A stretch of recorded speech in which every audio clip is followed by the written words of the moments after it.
श्री सप्तशती के तीसरे अध्याय का पाठ। सेनापतियों सहित महिषासुर का वध। देवी का ध्यान। जगदम्बा के श्री अंगों की कांति उदय काल के सहस्त्रों सूर्यों के समान है। वे लाल रंग की रेशमी साड़ी पहने हुए हैं। उनके गले में मुंडमाला शोभा पा रही है।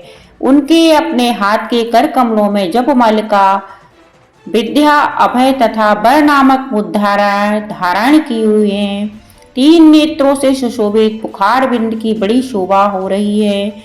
उनके मस्तक पर चंद्रमा के साथ ही रत्नमय मुकुट बंधा है तथा वे कमल के आसन पर विराजमान है। ऐसी देवी की मैं भक्ति पूर्वक प्रणाम करती हूँ। ऋषि कहते हैं, दैत्यों की सेना को इस प्रकार तहस नहस होते देख महादैत्य सेनापति जिक्सूर क्रोध में भरकर अंबिका देवी से युद्ध करने के लिए आगे बढ़ा।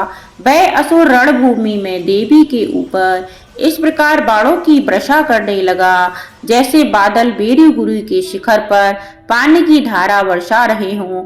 तब देवी ने अपने बाणों से उसके बाण समूह को अनायास ही काट कर उसके घोड़े और सारथी को भी मार डाला। साथ ही उसके धनुष तथा अत्यंत ऊंची ध्वजा को भी तत्काल काट गिराया। धनुष कट जाने पर उसके अंगों को अपने बाणों से भीद डाला। धनुष रथ घोड़े और सारथी के नष्ट हो जाने पर वह असुर ढाल और तलवार लेकर देवी की ओर दौड़ा। उसने तीखी धार वाली तलवार से सिंह के मस्तक पर चोट करके देवी की बाएं भुजा में चोट की। उद्दत का कचूमन निकाल डाला। भिंदीपाल से बशकल को तथा बाणों से ताम्र और अंधक को मौत के घाट उतार दिया। तीन नेत्रों वाली परमेश्वरी ने त्रिशूल से उग्रवीर तथा महाहनु नामक दैत्यों को मार डाला। तलवार की चोट से बिडाल की मस्तक को धड़ से काट गिराया।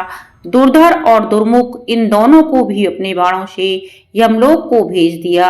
इस प्रकार अपनी सेना का संहार होता देख महिषासुर ने भैंसे का रूप धारण करके देवी के गढ़ों को त्रास देना आरंभ किया। उन्हीं के नथुनों से मारकर किन्हीं के ऊपर खुरों का प्रहार करके किन्हीं को पूंछ से चोट पहुंचाकर कुछ को सिंगों से विदीर्ण करके कुछ गणों को बेग से किन्हीं को सिंहनाद से कुछ को चक्र देकर और कितनों को निश्वास वायु के झोंके से धराशायी कर दिया। इस प्रकार गणों की सेना को गिराकर वह असुर महादेवी के सिंह को मारने के लिए झपटा। इससे जगदम्बा को बड़ा क्रोध हुआ। उधर महापराक्रमी महिषासुर भी क्रोध में भरकर धरती को खुरों से खोदने लगा तथा अपने सिंगों से ऊंचे ऊंचे पर्वत को उठाकर फेंकने लगा और गरजने लगा। उसके वेग से चक्कर देने के कारण पृथ्वी शुद्ध होकर फटने लगी। उसकी पूंछ से टकराकर समुद्र सब ओर से धरती को डुबोने लगा। हिलते हुए सिंगों के आघात से विदीर्ण होकर बादल के टुकड़े टुकड़े हो गए। उसकी श्वास की प्रचंड वायु से वेग से हुए सैकड़ों पर्वत आकाश में गिरने लगे। क्रोध में भरे हुए उस महादैत्य को अपनी ओर आता देख चंडिका ने उसका वध करने के लिए महान क्रोध किया। मां ने पाश फेंक कर उस महान असुर को बांध लिया। उस महंगा संग्राम में बंध जाने पर उसने भैंसे का रूप त्याग दिया और तत्काल सिंह के रूप में वह प्रकट हो गया। उस अवस्था में जगदम्बा ज्यों ही उसका मस्तक काटने के लिए उद्युक्त हुई तो ही वह खड्गधारी पुरुष के रूप में दिखाई देने लगा।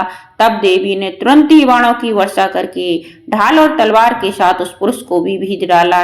इतने में ही वह महान गजराज के रूप में परिणित हो गया तथा अपनी सूंड से देवी के विशाल सिंह को खींचने लगा और गरजने लगा। खींचते समय देवी ने तलवार से उसकी सूंड काट डाली। तब उस महादैत्य ने पुनः भैंसे का शरीर धारण कर लिया और पहले की ही भांति चराचर प्राणियों सहित तीनों लोकों को व्याकुल करने लगा। तब क्रोध में भरी हुई जगदम्बा ने चंडका बारंबार उत्पत मधु का पान करने और लाल लाल आंख करके हंसने लगी। उधर वह बल और पराक्रम के मद से उन्मत्त हुआ राक्षस गरजने लगा और अपने सिंगों से चंडी के ऊपर पर्वतों को फेंकने लगा। उस समय देवी अपने बाणों के समूह से उसके फेंके हुए पर्वतों को चूर्ण करती हुई बोली। बोलते समय उनका मुख मधु के मद से लाल हो रहा था और वाणी लड़खड़ा रही थी। देवी ने कहा, ओ मूढ़, मैं जब तक मधु पीती हूँ तब तक तू क्षण भर के लिए खूब गरज ले। मेरे हाथ से यही तेरी मृत्यु हो जाने पर अब शीघ्र ही देवता भी गर्जन करेंगे। ऋषि कहते हैं, यूं कहकर देवी उछली उस महादैत्य के ऊपर चढ़ गई। फिर अपने पैर से उसे दबाकर उन्होंने शूल से उसके कंठ में आघात किया। उनके प्रहारों से दबा होने के कारण महिषासुर अपने मुख से कुछ भी बाहर ना निकाल सका। इस प्रकार वह अभी आधे शरीर से बाहर निकलने पाया था कि देवी ने अपने प्रभाव से उसे रोक दिया। आधा निकला होने पर भी वह महादेव देवी से युद्ध करने लगा। तब देवी ने बहुत बड़ी तलवार से उसका मस्तक काट गिराया। फिर तो हाहाकार करती हुई दैत्यों की सारी सेना भाग गई तथा संपूर्ण देवता अत्यंत प्रसन्न हो गए। देवताओं ने दिव्य महर्षियों के साथ दुर्गा देवी का स्तवन किया। गंधर्व राज गाने लगे अतः अप्सराएं नृत्य करने लगी। इस प्रकार श्री मार्कंडेय पुराण में सर्वाणिक मनवंतर की कथा के अंतर्गत देवी महात्म्य में महिषासुर वध नामक तीसरा अध्याय पूरा हुआ। बोलो माता दुर्गा देवी की जय हो, जय हो, जय हो।